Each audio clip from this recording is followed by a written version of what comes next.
This is episode 101 of The Variety Artist. This is John Abrams, your host and that guy that interviews successful variety artists from around the world every single week. This is the first show of my second 100 episodes. Last week was number 100, and today is episode 101. Hopefully by now you've joined my Facebook page, shopped at the Variety Artist store, and been reading those recommended books. Together we're creating an entire community of variety artists. Glad you're here. Okay. Today's show. Imagine leaving your entire home and career and moving to a foreign land. Imagine using your performing art to change the culture of an entire country. Imagine the ways your life would change if that were possible. Well, it is possible, and that's exactly what my guest has done. You're about to hear a fascinating story of a puppeteer who's using his talents to save lives and really make a difference. And if you like what you hear, and I know you will, make sure to visit his website at projecthandup.org for more info. Enjoy the show. Fun fact number 747. John has watched every single Twilight Zone. Welcome to The Variety Artist, providing aspiring artists and entertainers with in-depth discussions from top performers from all over the world. So get ready to book some gigs, make some money, and have some fun with your host, John Abrams. His mission to teach East Africans about living productive, healthy lives and prevent the spread of HIV by using novel performance and visual art educational presentations. His organization, Project Hand Up, uses puppetry, magic, and storytelling to educate and promote social change in developing world countries. Variety artist, I give you Darren Collins.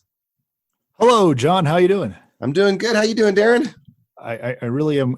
I'm glad to talk to you. It's great. Where am I talking to you from? I'm in Nairobi right now. I'm in Nairobi, Kenya, and I'm sitting in Kilimani, which is a little suburb of Nairobi, kind of a nice neighborhood with bad sidewalks. Mm-hmm. And every day I commute to my home right on the edge of the Nairobi National Park. Oh, is it beautiful there?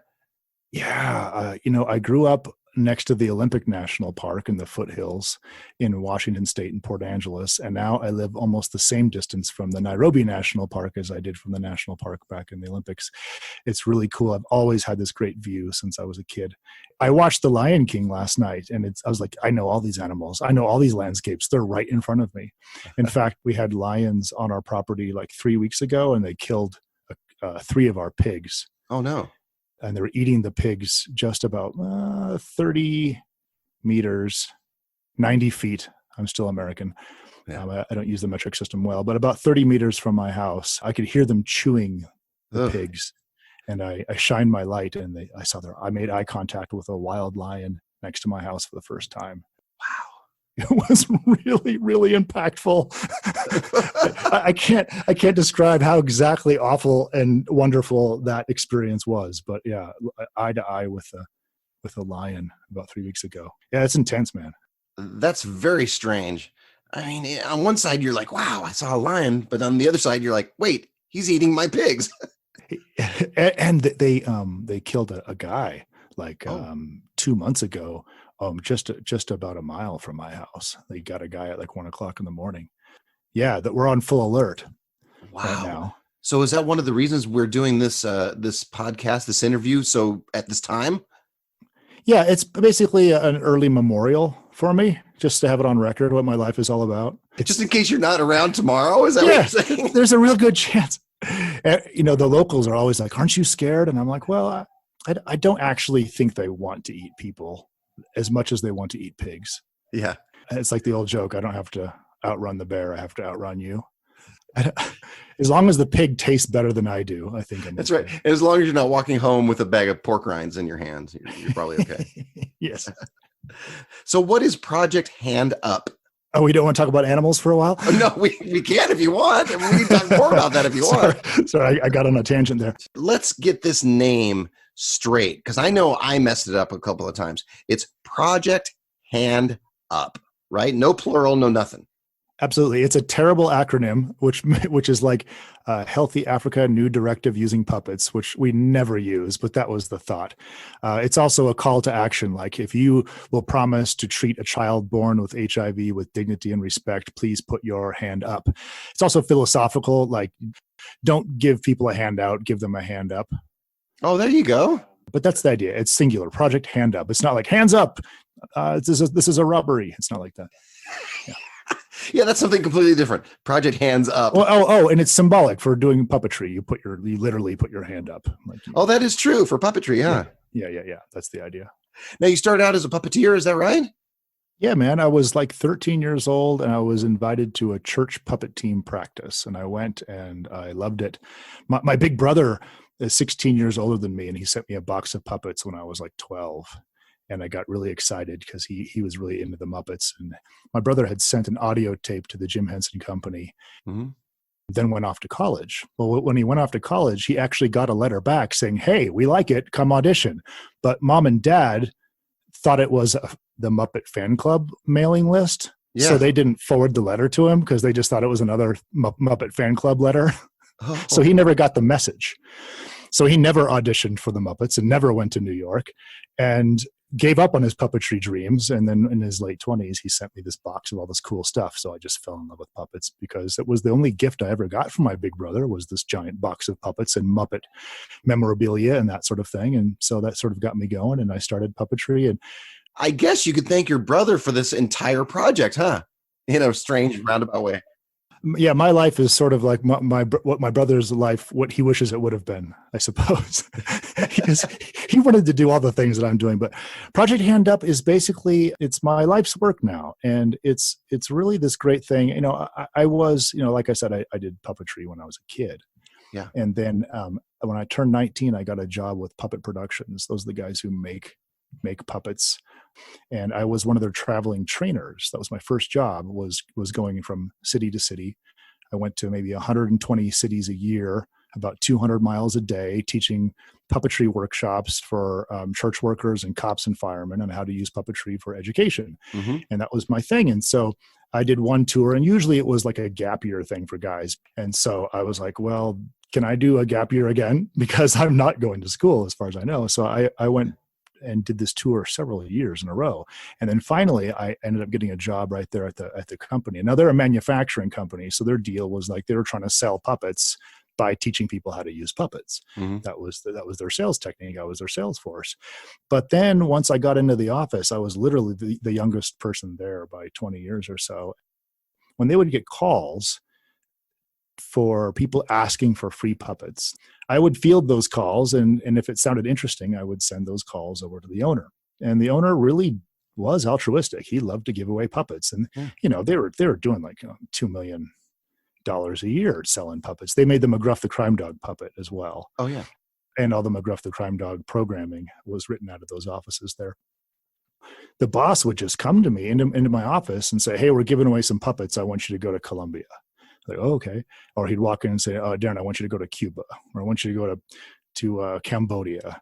Wow. Or "Darren, I want you to go to China." Like basically dangerous places that start with the letter C. Places he didn't want to go. Yeah, I never went to Canada. He didn't like the idea of anyone having his product without them being trained really well. And since I was kind of the trainer who was on site, I was always going to these places. Mm-hmm. And so in that process, I got this interesting call one time from Cambodia. There was a chemist who was tasked with doing waterborne illness and water purification systems, and one of the first like missionaries allowed into the country after the Civil War sort of died down. This guy was developing and streamlining the technology to do water purification with the clay pots. And he wrote the template for the World Health Organization. And he had also developed an ultraviolet method of water purification, but he called us and said, "I want some puppets." And I was like, "Why do you want puppets? You're a scientist, you know?" Yeah. And he said, "Well, you can have a problem and you can have the technology to solve the problem, but if you don't have education to sort of bridge that gap between the problem and the technological solution, it's useless. I mean, people will use a dirty bucket to put clean water in." Yeah. And what we've seen is that storytelling and puppets can allow us a lot of attention. People have rapt attention when they see things like this, and talking about diarrhea is not okay.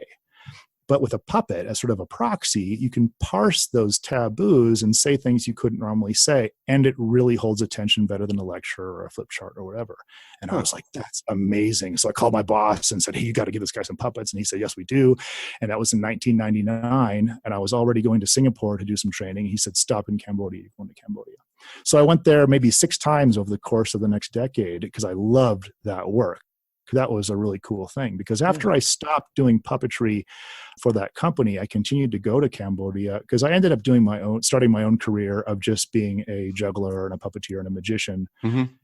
And doing school assemblies and that sort of thing. So I was, a variety entertainer. And like the rest of us, audiences between 500 and 1,500 people, families.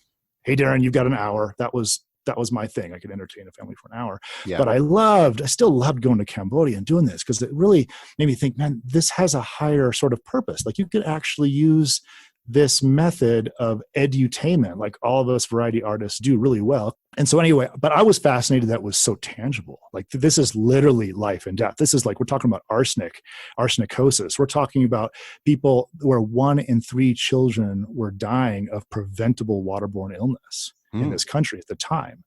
And so we saw real results. We saw people like life expectancy changing.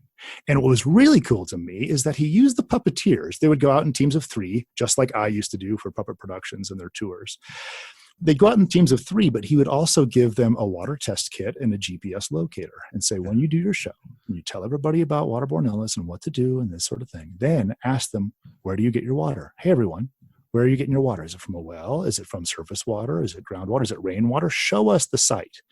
And so the people who just saw a great puppet show would like, oh yeah, of course, we get our water over here. They'd plot the GPS and they grab the water sample, and they came back to this little laboratory in a little village in the middle of Cambodia, and they actually mapped the arsenicosis levels of the river deltas throughout the entire country. Puppeteers were doing real hard science data collection.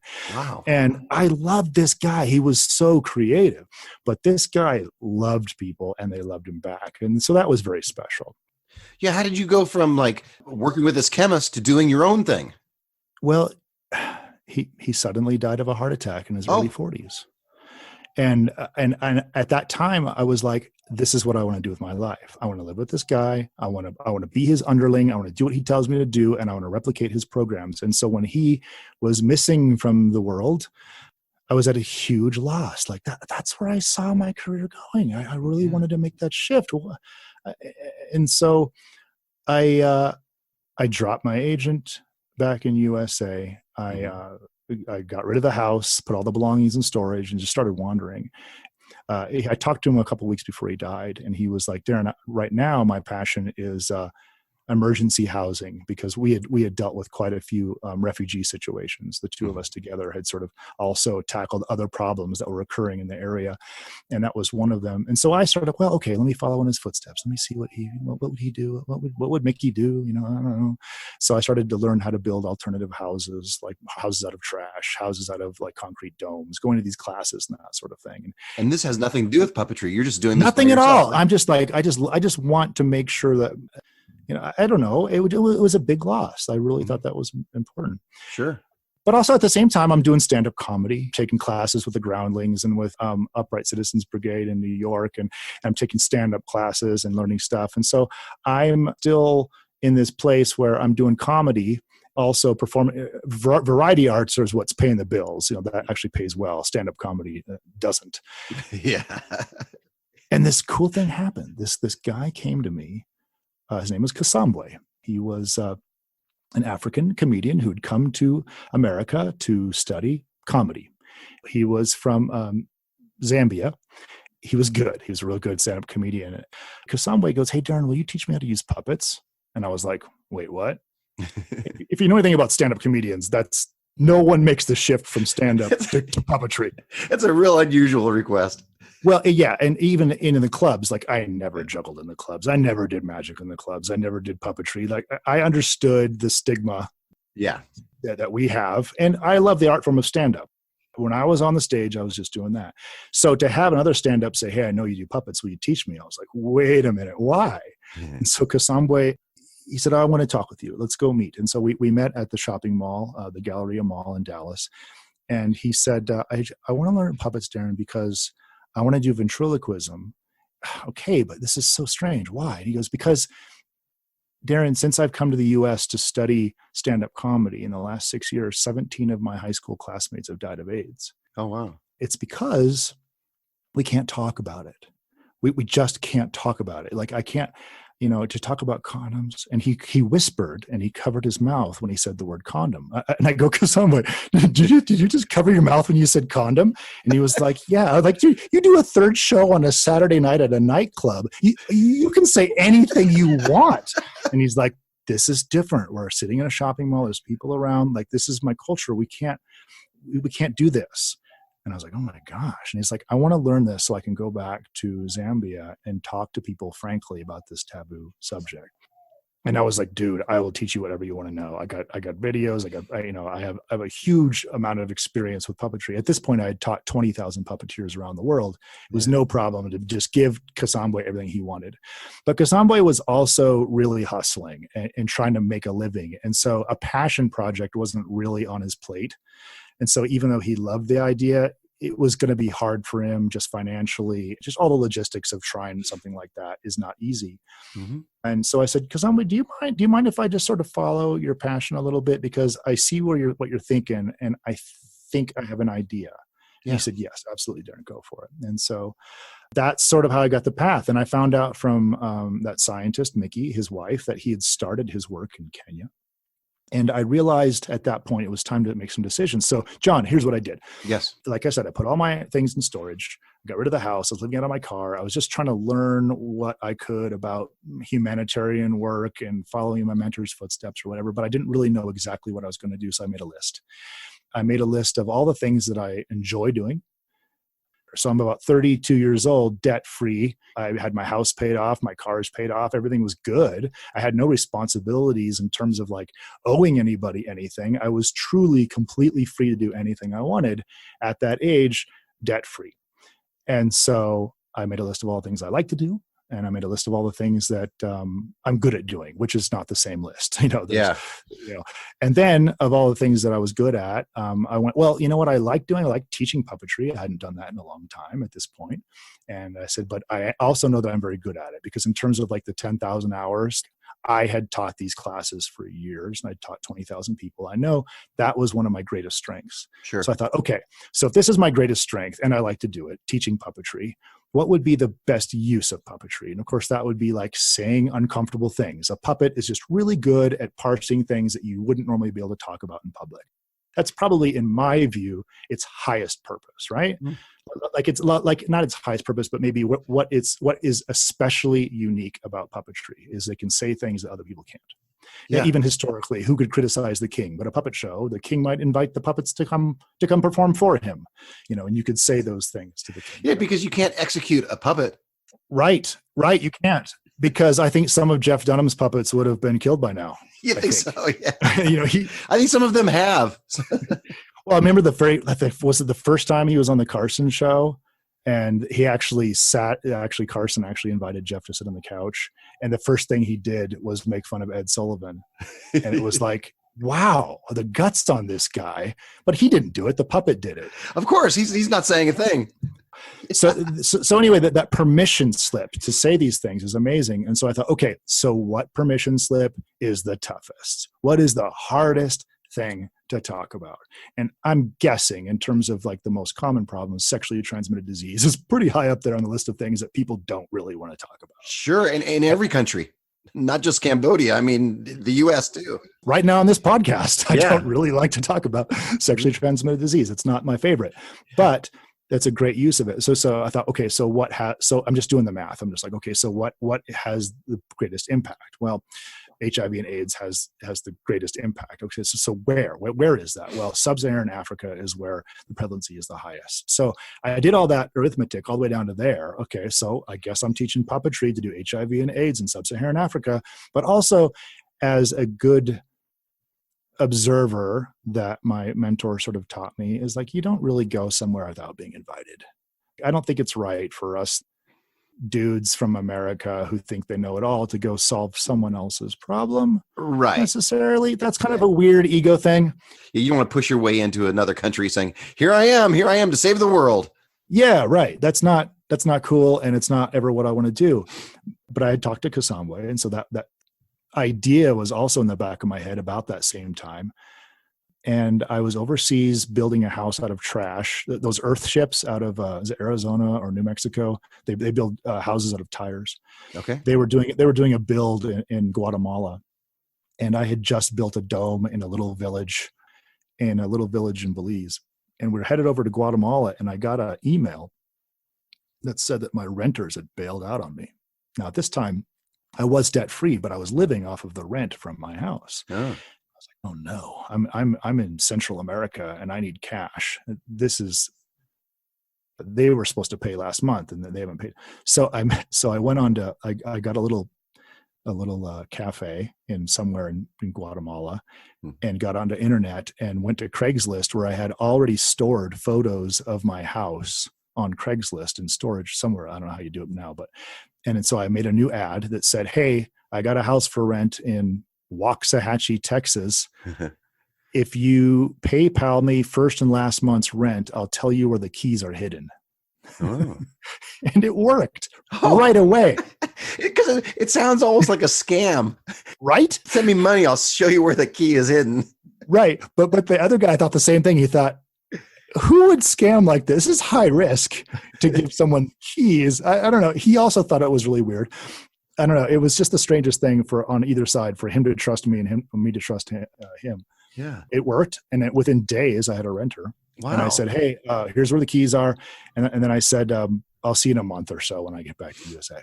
I get back to the USA, and it was a Kenyan dude and his wife. Oh, is that right? House. Yeah. And they saw my email address because it said something about puppets in the email.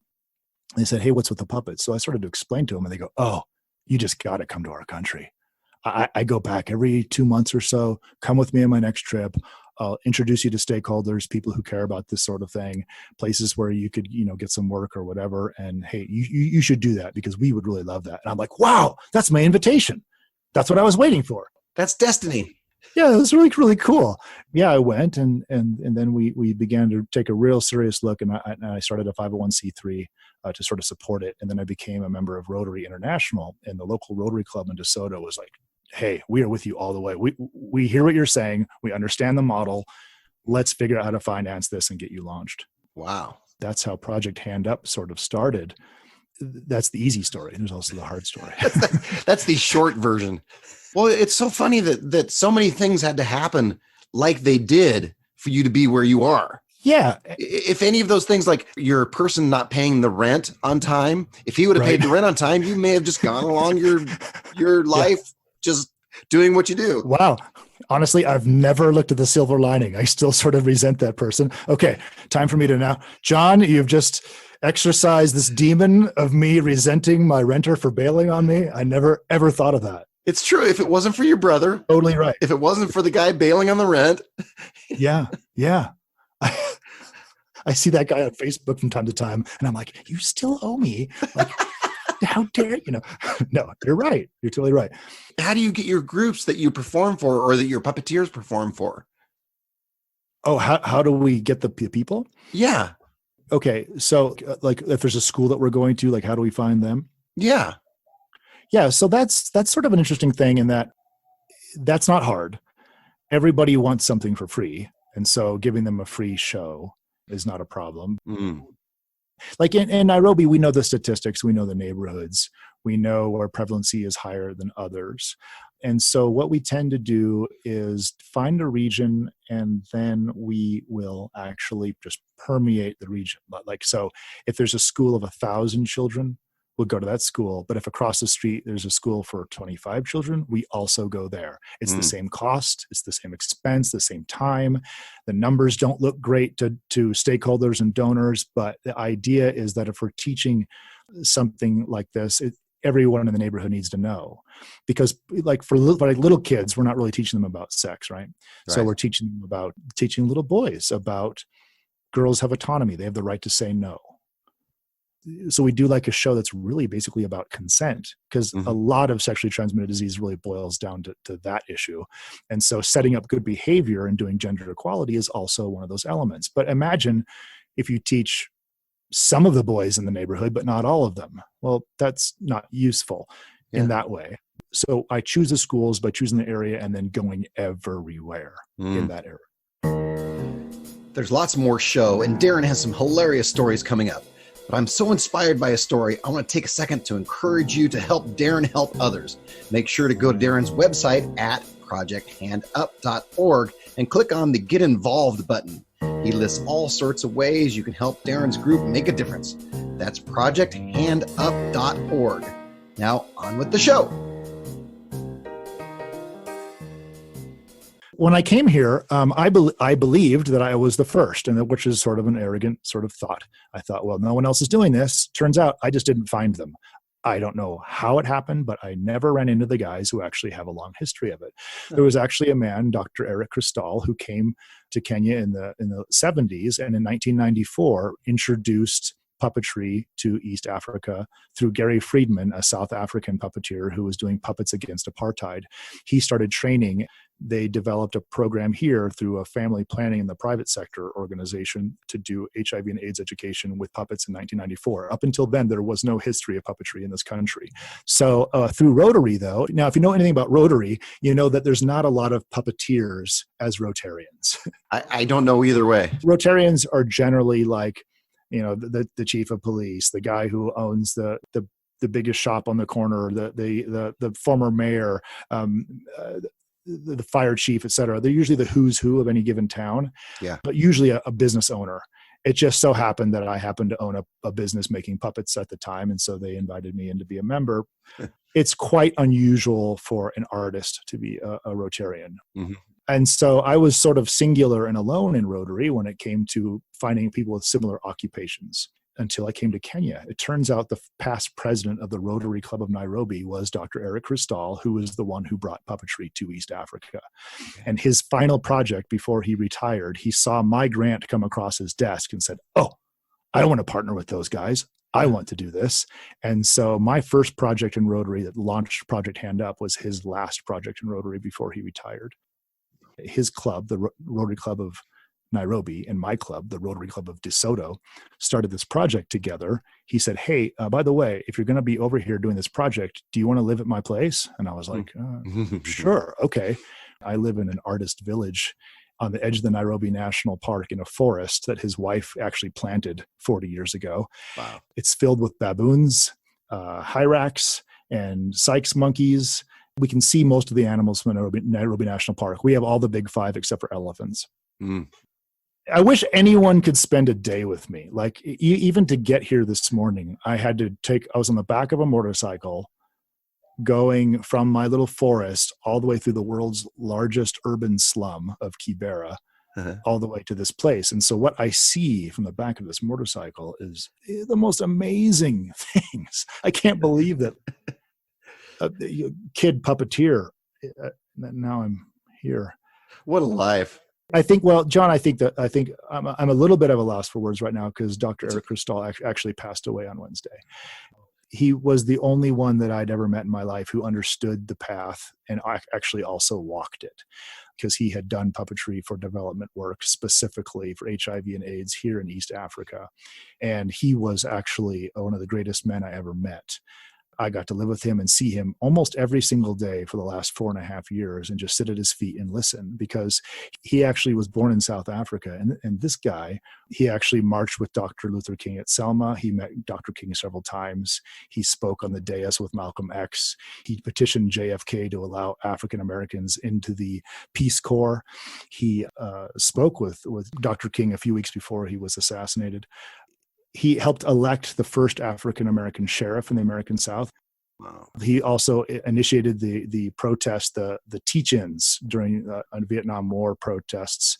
He was on the Nuclear Disarmament Committee. That's the same committee that created the peace sign. So he's a huge part of rights for people around the world. And then once he got tasked by the United Nations to come and help do family planning and development back in Africa in the 70s. And then in the early 90s, he went, you know what? We need to be more creative. And I think puppetry is the way to do this. He got back into doing theater. Mm-hmm. And so he brought the puppets. And so I sort of got to absorb as a second mentor, another really honorable and really good guy. So I'm actually planning his memorial, which will be in 2 weeks from yesterday. Are you thinking about your own future without him? I mean, he seems to have been a mentor of yours throughout this entire process. In terms of my future, I think I'm just going to keep pressing on and doing it even in his honor. He died on Wednesday. Oh. I took care of all the arrangements. I wrapped his body. I took him to the funeral the hospital and the funeral home, and I did all these things. And then the next day, there's a conference for child sexual abuse, and I was like, I got to go to this. Yeah, Eric would want me to continue on. Like, I mean, it's not going to be any fun.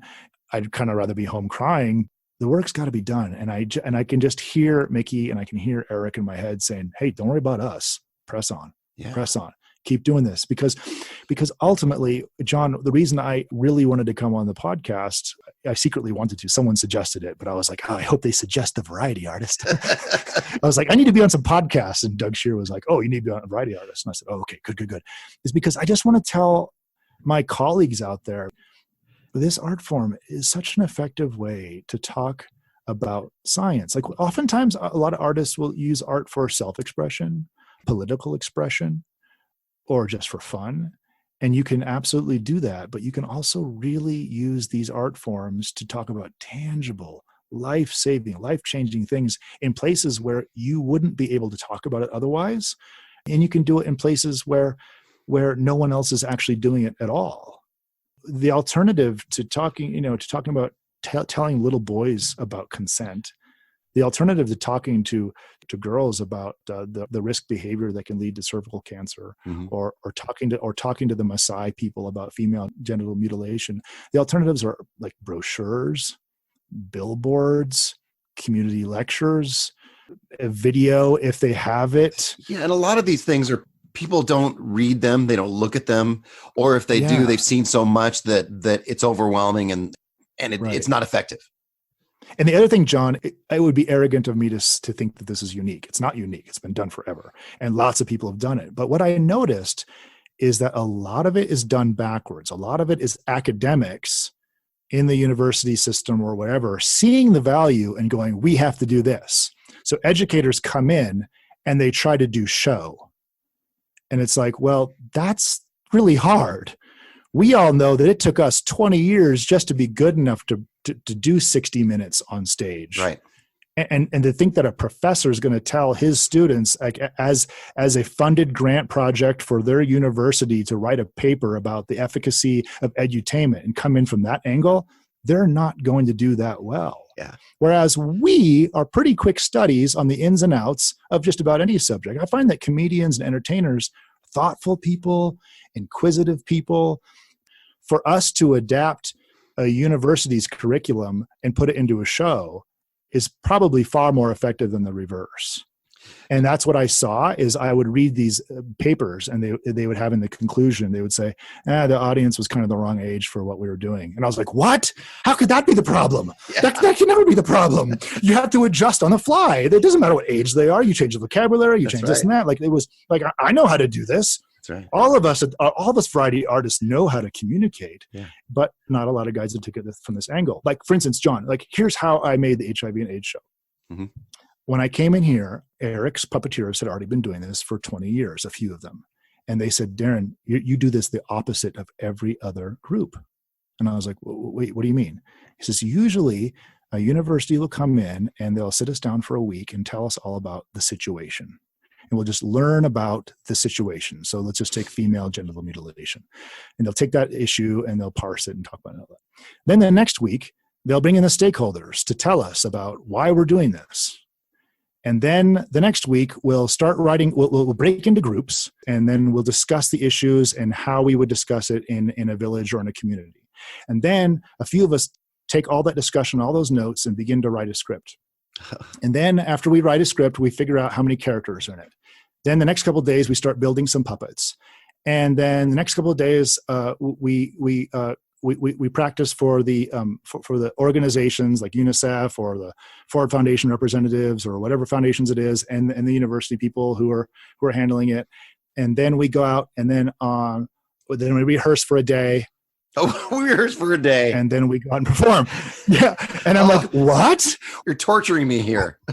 Yeah. I was like, what? He says, Darren, when you came here, the first thing you said was, okay, put a puppet on your hand. That's right. But what I did is, and so when Dr. Cristal saw my grant, he goes, wait. How are you going to train everybody in 2 weeks?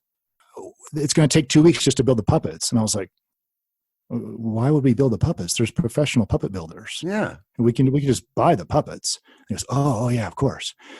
He said, well, how are you going to write all those scripts? I said, those scripts have been pre-written. So here's what I actually did.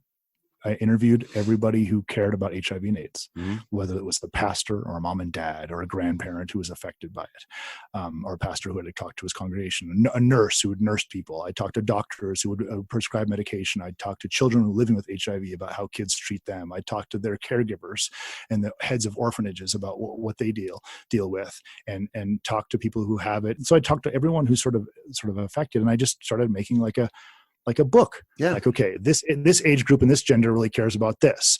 This particular religion really cares about this. If they're Muslim, they really care about this. If they're Christian, they really, this is what everybody thinks everyone needs to hear. And I just sort of made like a 12-page book of just all those messages. And a lot of it overlaps and a lot of it already makes sense, but there's some specific cultural things that are important, right? Yeah. So then I went back to America and I gave it to the guys who wrote the McGruff the Crime Dog program. Yeah. So I gave them all the material and I said, let's do this. And so they wrote a couple drafts, and I went through it with them, no problem. So we wrote all these puppet show scripts and that sort of thing. And then I took it and then I sent it to Hollywood. And a guy I know who wrote like The Secret Life of Pets and Hop, and Puss in Boots and those other ones for Illumination. He's also a punch-up writer, and he just made the script funny.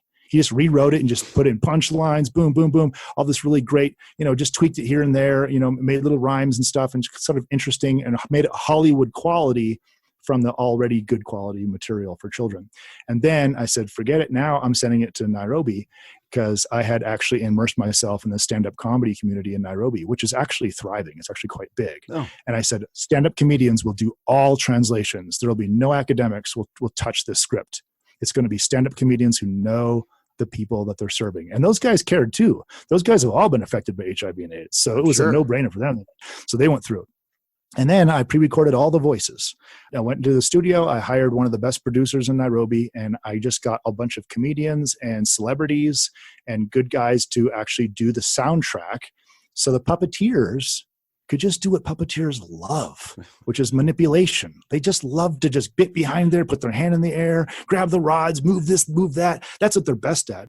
I told Eric at the time, I said, a guy who's a great puppet builder is not necessarily a great voice artist. It's true. And a guy who's a great costume maker is not necessarily a good writer. Yeah. Those are all very, very different skills. I'm just going to hire all the best people and let us do the work we all love to do and are best at. That's sort of the opposite of anyone else that I know of who's really approached it. See what happens there if we have it pre-recorded. Then all the puppeteers don't have to know the target language perfectly, because we do this in Swahili, we do it in English, we can do it in vernacular languages. So imagine how many different puppeteers you'd have to hire if they did their own live voices. Oh yeah, they would have to know it. Yeah, and when I send them out on the field, like if they use live voices and live script or whatever, and they're not doing pre-recorded, I always say, like, if a guy has a fight with his wife the night before, and then the next morning he's got to do a gender equality show, I want to make sure he's saying the right thing. And if I'm going to do data collection, I need to know exactly what that guy said to know why it did or did not work. How do you know whether something is effective or not? Yeah, so that's the hugest question that everyone, of course, will have who's especially a donor or a stakeholder or a funder. Something like gender equality is going to be measured in generations. We won't know. Something like hand washing, you can tell real quick if a kid's figured it out. But what we can test for is, did you remember? And then the other thing is I tell people, okay, here's how a stand-up comedian knows if he's effective. He knows immediately. The second he hits that punchline, he knows if he's done it correctly or not. Like, the feedback is instantaneous. Not only do we have that, but we also have the attention span. I have kids and adults who will sit for 75 minutes in one show. And the boring stuff's kind of at the end. It's not perfectly at the end, but pretty close in terms of like the laughing scale, the way show order is built. A lot of the recap stuff is happening at the 62-minute mark, and they are wrapped with attention. The first part of any show is getting people on your side. Is this going to be good? Yeah. can I trust you with what's happening? Yeah. That's another way, is just attention. Like, they're paying attention for a very, very long time. And so there's qualitative feedback, which is like post-show interviews. I can give kids a before and after test, like ask them a series of questions about what they know about HIV and AIDS before the show and then after the show. And then we can go back 3 months later or 6 months later or a year later and ask the same kids the same questions and see if there's any retention done there. Okay. So in that way, you can find out if they memorize. But behavior change, it's trickier when it comes to behavior change, because again, it's something you measure in a generation. Is there any way to measure that over a 10-year span? Or, I mean, you've been doing this for quite a while now, right? Yeah, we've been doing this for 5 years with this method right now. So that's still a fairly short period of time. Yeah, it really is. It's hard to say. The other thing is the puppeteers are really good at that I did not know about before I came here, is that they actually do what's the word for it? It's called participatory theater, where the puppeteers do use live microphones and they sort of act out scenarios and then put it back to the audience to say, and now what would you say? And then they redo the scenario with that suggestion from audience members. So now it's fully immersive and the audience is part of the show. And that's what they do for like civic education, to teach people their rights or what they know. That's what they might do for education about what you do in a family situation where you find out a daughter is pregnant and she's only 14. How's everyone going to react? And how does this make people react? They can go through scenarios together. So participatory theater is another sort of really interesting way where we actually can learn what the audience thinks. So some of these organizations can use us to collect information as opposed to giving information. That is interesting. Now, you talked a lot about going to schools and kids and things. Is it just as effective with adults? That's the crazy thing. Yes, absolutely. In fact, I would say more so, because I tell people, like, kids are kind of used to seeing new things. So they'll love it, but they saw something new a month ago too, because that's the virtue of growing up. You're always seeing something new. Okay. Whereas you get someone who's 70 years old and they see something new, they love it. Man, they love it. They say, do it again. The same thing? Yes, the same thing. Do it again right now. Yeah. You'll be out in a village and the grandmas are like, can you do a show just for us? Now, that's literally happened where I've done a family show and the grandparents say, no, this is for us. We've never seen anything like this. Oh, that's neat. This is amazing. So that's really cool. And you know what's also interesting? That question you just asked me is like the number one question. I've been going through a lot of old Jim Henson material, like his old interviews and stuff. Same question they constantly asked him. This is for kids, right? And he's like, no, it's not for kids. It's literally the greatest for adults. Adults love the Muppet Show. The TV Guide called it the only adult TV show on the air. Yeah, I used to watch that with my dad when I was a teenager, and he loved it just as much as I did. Absolutely. But it's this constantly, that's the hard part for us is like, will you please invest in our work? It's not just for kids. Yeah. It's not just silly. Please invest in our work. It's the same song and dance. And it's like, I see your faces when I did the demonstration. You obviously love it more than children do. Yeah. So they'll come to me just like they always have. Well, I'll bet all of us on the Variety Artist podcast listeners, we've all had the kids really liked your show. Oh, yeah. Yeah, it's you look out there and the parents are laughing and having a great time. Dying. The parents are dying. Yeah. Then afterwards, they're like, oh, the kids really loved it. Wait a minute. Yeah, like, stop it. Why do you got to phrase it like that? It's you. You loved it. You were slapping your kid's knee and pointing, explaining the joke that you're laughing about. Yeah, man, it's sort of the age-old thing. But it hurts a little bit more when your funding is wrapped around it. Yeah, because it's like, can't you just believe in me? Just trust this is working. I wouldn't put my life into it if it didn't. All right, so normally we would do Fact or Something John just made up, and that's always this crazy part of my show. But today, because you gave me some really interesting facts, I'm going to do something a little different. We're going to do really interesting things about Darren. How about that? Oh, you're going to change the whole show for me? Yes, we're changing the entire show just for you. Oh, man. Okay. Okay, so here's what's going to happen. It's going to be kind of the same, but different. I'm going to give you a little headline, and it's obviously true because, you gave them to me. And you're going to tell me about it. How's that sound? It sounds like I messed up the instructions. It's okay, but it's going to be really cool. All right, here we go. Okay. Darren was shipwrecked on a deserted island off the coast of Cambodia. Yes. You were shipwrecked on a deserted island? Yeah. What happened? It was literally supposed to be a 3-hour tour, which is hilarious. Is that true? Yeah, I was with these sort of like missionary kids, and they were all sort of goofy. But I was tired. I'd been working in a refugee camp or something like that. But we decided to take a weekend off and just go be young people at the beach. Yeah. And they all decided they want to go on a tour, and I was like, all right, whatever. I didn't ask any questions. I wasn't involved at all. You weren't suspicious when they said it's a 3-hour tour. It's a 3-hour tour. No, it should have been the first red flag. Yeah, it should have been. I will never claim to be intelligent. I don't make good decisions sometimes. Anyway, these guys, what was happening is all these boat operators kept saying no. And the guy in charge was like, what do you mean no? And they're like, there's too many waves. And he's like, someone will do it. And so he kept asking more and more boat operators. And I wasn't paying attention at all. I just didn't care. I was sitting on the beach just eating. And then this little boy brought a little boat. And I realized later what was happening is everyone who had any experience was saying, no, it's not safe today. And this one boy who was like 14 was like, I need money. And so he took us. We got close to a little island off the horizon. Wait, is that flag number 2? You have a 14-year-old as your sea captain? Again, I'm not paying attention. I'm on vacation from working at a refugee camp. Yeah, no, and that's actually when I made the rule. I said from now on, or I will not let someone else just randomly take control of my decisions like that. Because that was a bad thing. Plus, because once we got to the boat, I'll skip a bunch of it, but yeah, that's when I decided I was going to start making more decisions in my life. Yeah. That's the most number of unexploded landmines in the world is in Cambodia. And so we got to the beach. I was like, we can't even go anywhere. We can't even move around. We shouldn't walk anywhere on this little island. It's not safe. And what tipped me off when I realized how dumb of a situation it was, I said, hey, anybody got a phone? And they're like, no. I'm like, why didn't you bring your phones? Like, they're the only ones who lived there or were there long enough to have like a SIM card and a local phone. I was like, why didn't you bring your phones? They're like, well, we didn't want to get them wet. I'm like, we have sandwiches in Ziploc bags. The same technology is possible with a cell phone.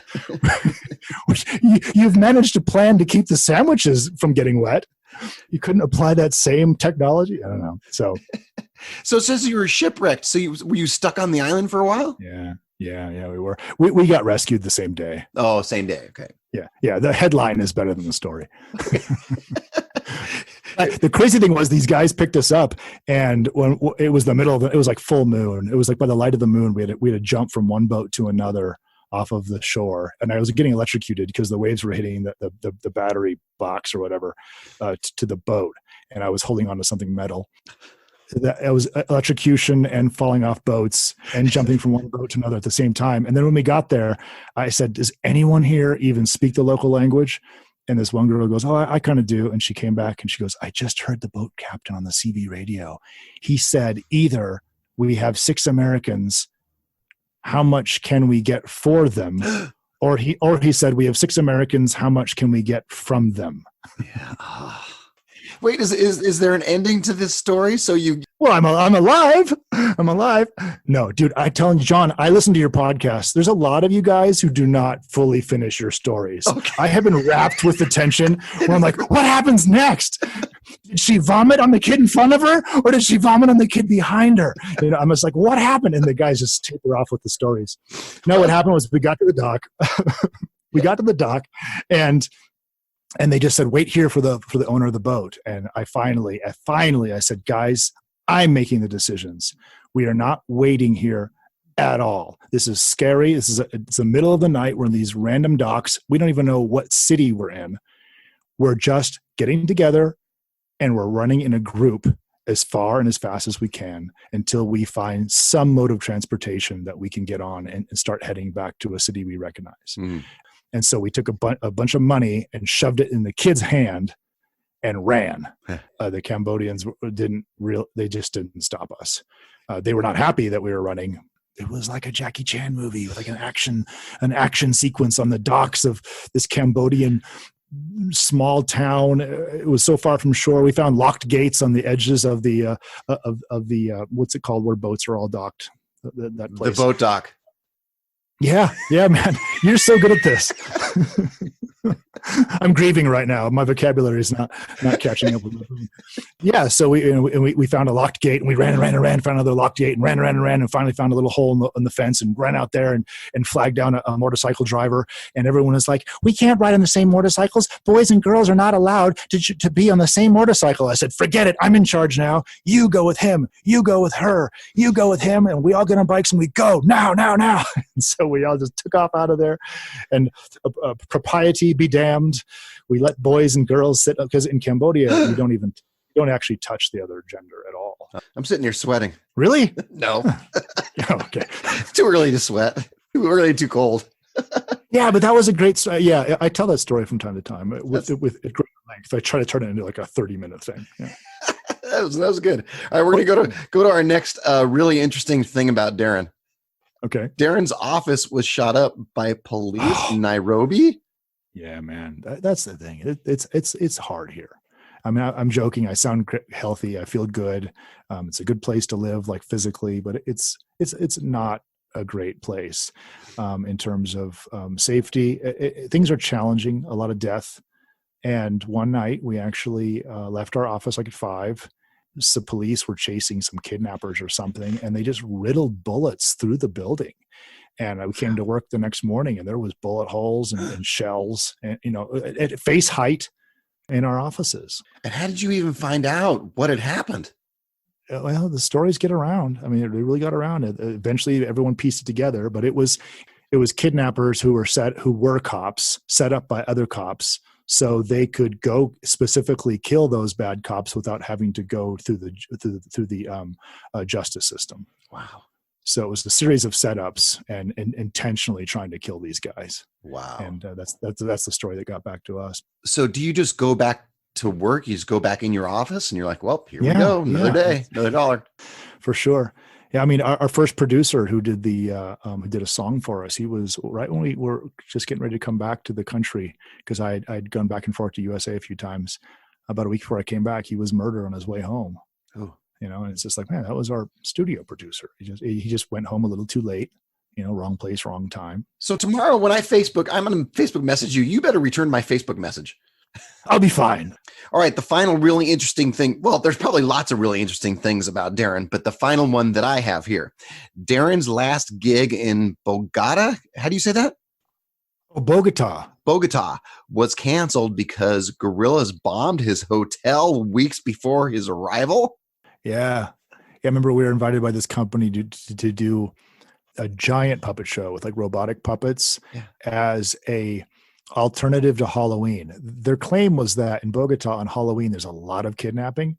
So this church wanted to get a bunch of kids together and feed them and just keep them in a safe place for many, many, many, many, many, many, many hours. Mm-hmm. And so we were on that crew.